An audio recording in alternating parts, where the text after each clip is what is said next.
అనన్య పేరెంట్స్ని కలవడానికొచ్చిన అభినవ్ ఆ తర్వాత ఆ నైట్ అక్కడే ఉందామని డిసైడ్ అయ్యి అనన్య గదివైపు వెళ్తాడు.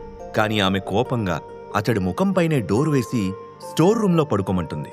అనన్య ప్రవర్తించిన తీరుకి కాస్త బాధపడిన అభినవ్ క్లోజ్ అయిన డోర్ వైపు చూసి ఇలాంటప్పుడు మాత్రం డోర్ టక్కును క్లోజ్ చేస్తుంది. ఈ తెలివి మొన్నేమైంది? హ్యాపీగా డోర్ క్లోజ్ చేసుకునుంటే నేను ఆమె పక్కన ఉండేవాణ్ణి కాదు కదా, ఈ గోలంతా ఉండేది కాదుగా అని ఫ్రస్ట్రేషన్తో అనుకుంటూ అక్కడి నుంచి కదిలాడు.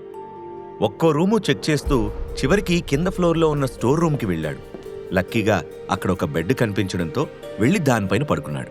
ఎప్పటికో నిద్రపట్టినా తెల్లవారగానే అందరికన్నా ముందే లేచి రెడీ అయ్యి ఏకే ప్రైవేట్ లిమిటెడ్ ఆఫీస్కి చేరుకున్నాడు. అతను లోపలికి ఎంటర్ అవుతూ ఉండగానే అనుకోకుండా సన్నీ ఎదురయ్యాడు. అభినవ్ని చూసిన సన్నీ, వీడేంటిక్కడ? పార్టీలో అక్రమ్ సారు వీణ్ణి బాగా చూసుకున్నందుకు ఆ ఫ్రెండ్షిప్ కంటిన్యూ చేద్దామని వచ్చాడేమో, అర్జెంటుగా వీణ్ణి తరిమేయాలి అని మనసులో అనుకుని, ఏ సెక్యూరిటీ, ఎక్కడ చచ్చారా మీరంతా? అక్రమ్ సార్ని విసిగించడానికి వీడొచ్చినట్టున్నాడు. ఎవరిని పడితే వాళ్ళని ఆఫీస్ లోపలికి రానిస్తే ఆ తర్వాత మీ ఉద్యోగం పోతుందని మర్చిపోయారా? వీడిని మెడబట్టుకుని బయటికి గెంటేయండి అని అరిచాడు. దాంతో హుటాహుటిన అక్కడికొచ్చిన సెక్యూరిటీ గార్డ్ అభినవ్ని ఆపేసి బయటికి లాక్కొచ్చే ప్రయత్నం చేశాడు. చూడభినవ్, నీలాంటి ఫుట్పాత్ గాళ్లతో వచ్చిన ప్రాబ్లం ఇదే. మీ నాన్న అక్రమ్ సార్కి డ్రైవర్గా పనిచేశాడని ఆయన చుట్టూ తిరిగితే ఏమొస్తుంది చెప్పు? నీ స్థాయి ఏంటో తెలుసుకొని ప్రవర్తించు అని వార్నింగ్ ఇచ్చాడు సన్నీ. అతడి మాటలకు అభినవ్ కోపంగా పిడికిలి బిగించాడు. లాగిపెట్టి సన్నీని ఒక్కటి పీకాలనిపించింది. కాని అనవసరంగా గొడవెందుకని అక్రమ్కి కాల్ చేయడానికి రెడీ అయ్యాడు. అంతలో black colour skirt, white top వేసుకున్న ఒక అందమైన అమ్మాయి క్యాట్ వాక్ చేసుకుంటూ అక్కడికొచ్చింది. ఆమె అక్రమ్ సెక్రటరీ జెన్నీ. ఆమెను చూడగానే సెక్యూరిటీ అలర్ట్ అవుతూ అభినవ్ని బలవంతంగా పక్కకు జరిపాడు. అది గమనించిన జెన్నీ సెక్యూరిటీ గార్డ్ వైపు కోపంగా చూస్తూ, ఎందుకు అతన్ని అలా పట్టుకున్నావు? ఇతన్ని నేనే రమ్మన్నాను, వెళ్ళి నీ పని చూసుకో అని గట్టిగా ఆర్డర్ వేసింది. మిస్ జెన్నీ, వీడి సంగతి మీకు తెలీదు అంటూ ఆమెకు ఏదో చెప్పబోయాడు సన్నీ. నువ్వే పని మీద వచ్చావో దాని మీద ఫోకస్ చేస్తే చాలు అని సన్నీ నోరు మోయించిన జెన్నీ కమ్ విత్ మీ అని అభినవ్ని తనతో పాటు తీసుకెళ్ళింది. ఫ్యూజ్ కొట్టేసిన బల్బులాగా సన్నీ మొహం మారిపోవడంతో అభినవ్ సరదాగా నవ్వుకున్నాడు. జెన్నీతో పాటే నడుస్తూ, నేనిక్కడికెందుకొచ్చానో అక్రమ్ మీకు చెప్పారా అని అడిగాడు అభినవ్. తన బాస్ అక్రమ్ని సర్ అని అభినవ్ సంబోధించకపోవడం జెన్నీకి ఏమాత్రం నచ్చలేదు. అందుకే అభినవ్కి సమాధానం ఇవ్వకుండా వినిపించుకోనట్లుగా ప్రవర్తించింది. ఎక్స్క్యూజ్ మీ, నేను మీతోనే మాట్లాడుతున్నాను అని అయోమయంగా ఆమె వైపు చూశాడు అభినవ్. అంతలోపే డెస్క్ దగ్గరకు చేరుకున్న జెన్నీ అక్కడి నుంచి ఒక పేపర్ తీసి, కంపెనీలో ఉన్న వేకెన్సీస్కి సంబంధించిన లిస్ట్ ఇది, జాబ్ డీటెయిల్స్ కూడా అటాచ్ చేస్తున్నాయి. నీకు నచ్చింది సెలెక్ట్ చేసుకోమని అక్రమ్ సార్ చెప్పారు. బాగా చూసుకొని నీకేం కావాలో చెప్పు. స్టార్ చేసున్న పోస్టులు ఆల్రెడీ ఫిల్అప్ అయిపోయాయి. సో ఆ సింబల్ లేని పోస్టుల్లో నుంచి ఏదైనా సెలెక్ట్ చేసుకో అని చెప్పింది. ఆ పేపర్ అందుకున్న అభినవ్ ఒక్కో జాబ్ గురించి జాగ్రత్తగా చదువుతున్నాడు. అతని వైపే గుచ్చిగుచ్చి చూస్తోంది జెన్నీ. అభినవ్కి ఇబ్బందిగా అనిపించినా కూడా పట్టించుకోకుండా వచ్చిన పని మీద ఫోకస్ చేశాడు. ఒక 2 నిమిషాల తర్వాత జెన్నీ అటెన్షన్ని గ్రాబ్ చేస్తూ, what is your good name అని అడిగాడు అభినవ్. అతను ఒక్కసారి పైనుంచి కింద వరకు చూసి, ఐఎమ్ సెక్రటరీ జెన్నీ అంటూ ఆమె పొజిషన్తో పాటే పేరు కూడా చెప్పింది. నేను మేనేజర్ పోస్ట్ తీసుకుందాం అనుకుంటున్నాను జెన్నీ అని అభినవ్ పొలైట్గా చెప్పాడు. ఆ మాట వినగానే జెన్నీకి చిరాకొచ్చింది.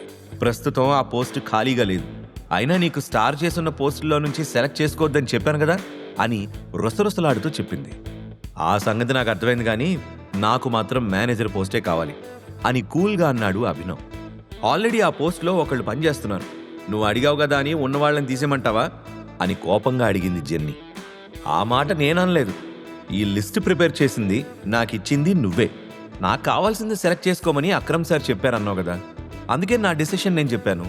నెక్స్ట్ ఏం చేయాలో అది చెప్పు అని గంభీరంగా సమాధానం చెప్పాడు అభినవ్. నిజానికి ఆ కంపెనీయే అభినవ్. కంపెనీ పూర్తిగా తన చేతుల్లోకి రావాలంటే మనోజ్తో మీటింగ్ జరగాలి. ఆ తర్వాతనే అఫీషియల్గా అన్ని ఫార్మాలిటీస్ మొదలవుతాయి. కాకపోతే ఇప్పటికిప్పుడు అనన్య పేరెంట్స్కి బుద్ధి చెప్పడానికి అతనికి ఒక జాబ్ కావాలి. ఆల్రెడీ వాళ్ల స్టేటస్కి తగిన ఉద్యోగం తెచ్చుకోవాలని ముందు రోజు రాత్రి షర్మిల చెప్పడంతో మేనేజర్ జాబ్ అయితే వాళ్ల నోళ్లు మూయించచ్చు అని ఆలోచించి ఆ పోస్ట్ అడిగాడు.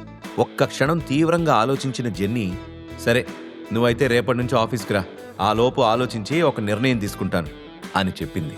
ఓకే అని క్యాజువల్గా చెప్పి చేతిలో ఉన్న పేపర్స్ జెన్నీకిచ్చేసి విజిల్ వేసుకుంటూ అక్కడి నుంచి వెళ్ళిపోయాడు అభినవ్. అప్పటిదాకా బయట నుంచి వీళ్ళిద్దరినీ చూస్తున్న సన్నీకి అసలేం జరుగుతుందో అర్థం కాలేదు. ఈ అభినవ్ గాడిని జెన్నీ ఆఫీస్ లోపలికి తీసుకెళ్ళిందంటే అక్రమ్ సరికి తెలియకుండా అయితే ఉండదు. కానీ ఆయన ఎందుకు వీడికి ఎంత ఇంపార్టెన్స్ ఇస్తున్నారు అని ఆలోచించాడు సన్నీ.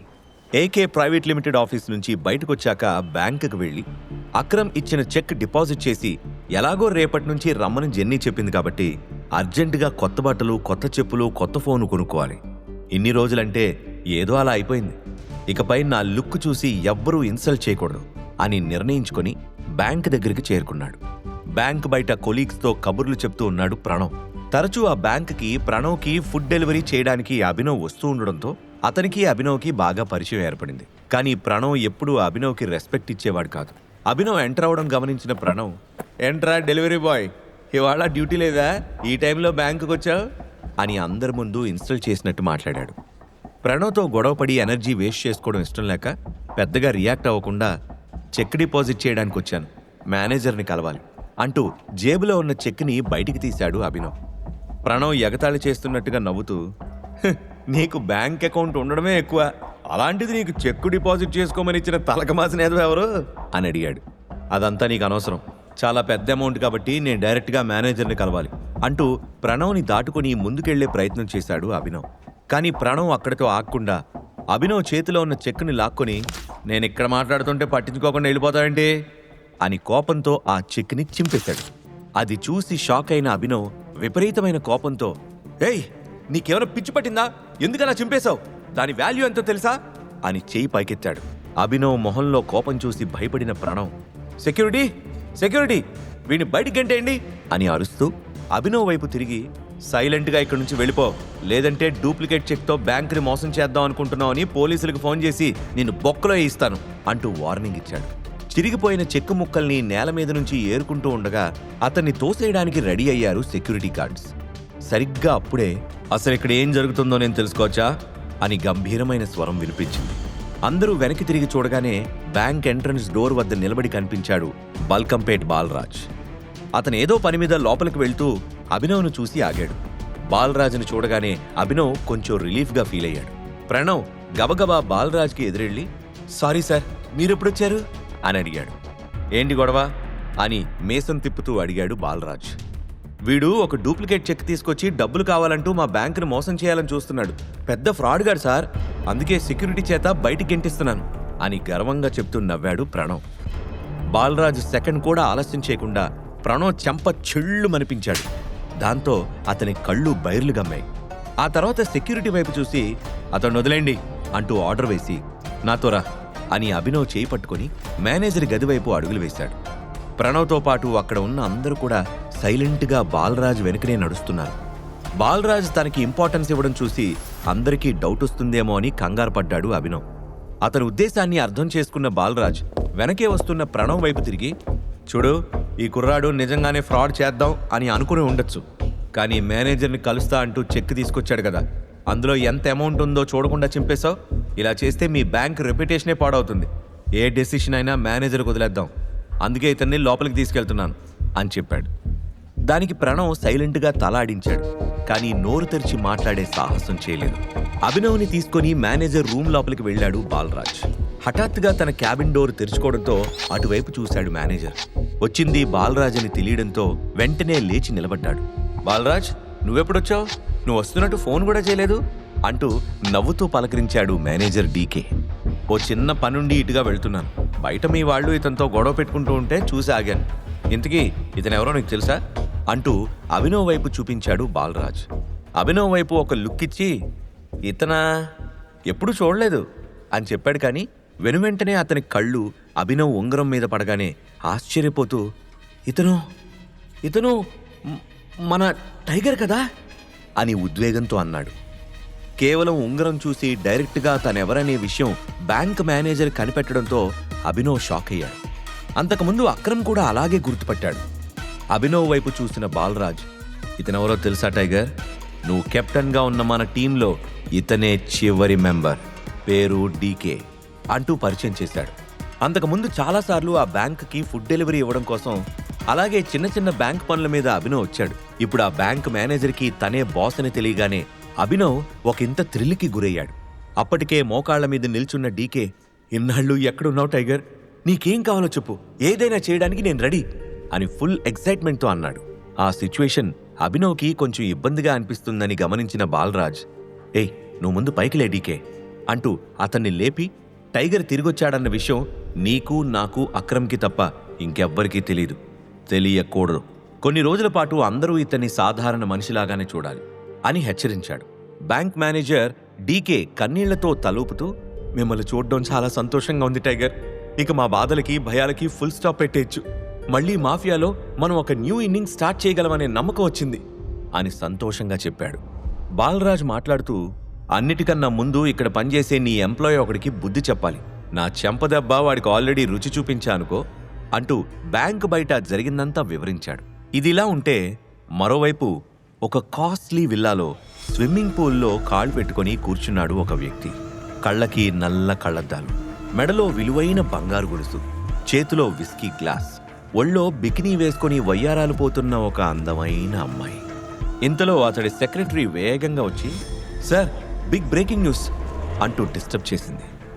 ఏయ్ నీకెన్నిసార్లు చెప్పాలి, లైఫ్ అండ్ డెత్ ప్రాబ్లం అయితే తప్ప నేను ప్రైవేట్గా ఉన్నప్పుడు డిస్టర్బ్ చేయొద్దని అని విసుక్కున్నాడా మనిషి.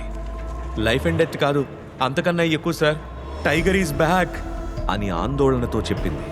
ఆమె మాట చురుక్కుమని తగలడంతో ఒడిలో ఉన్న లేడీని నీళ్లలోకి తోసేసి పొడువాటి సిగార్ని వెలిగించాడతను. 2 నిమిషాల పాటు అక్కడంతా నిశ్శబ్దం అలుముకుంది. ఇప్పుడేం చేద్దాం సార్ అని కంగారుగా అడిగింది సెక్రటరీ. వెయిట్ చేద్దాం అని పొగ ఊదుతూ దీర్ఘాలోచనలో ఉన్నట్టు మాట్లాడాడు. సెక్రటరీకి ఏమీ అర్థం కాలేదు. వాడి ప్రతి మూమెంట్ని ఓపిగ్గా ట్రాక్ చేయండి, ఈసారి మనం కొట్టే దెబ్బ మామూలుగా ఉండకూడదు అని ఆర్డర్ వేశాడు. కాపీ దాట్ అంటూ హడావిడిగా అక్కడి నుంచి వెళ్ళిపోయింది సెక్రటరీ. అప్పటిదాకా అతనితో సరసాలాడిన ఆ అమ్మాయి, టైగర్ అంటే ఎవరు డార్లింగ్ అని ఒళ్ళు తుడుచుకుంటూ అడిగింది. సమాధానం చెప్పకుండా సిగార్ నుండి గట్టిగా ఒక పఫ్ లాగి ఆమె ముఖం మీదకి వదిలాడు. ఇంతకీ ఆ వ్యక్తి ఎవరు? టైగర్ని ఎందుకు వెతుకుతున్నాడు? అభినవ్కి జరిగిన అవమానం తెలుసుకున్న మేనేజర్ డీకే ఏం చేయబోతున్నాడు? అభినవ్ అనన్యల పెళ్లి ఎప్పుడు? ఈ ప్రశ్నలకు సమాధానాలు తెలుసుకోవాలంటే నెక్స్ట్ ఎపిసోడ్ వినాల్సిందే. క్రింద ఇచ్చిన లింక్ ని క్లిక్ చేసి పాకెట్ ఎఫ్ఎం యాప్ ని ఇన్స్టాల్ చేసుకోండి. Stay tune to pocket FM.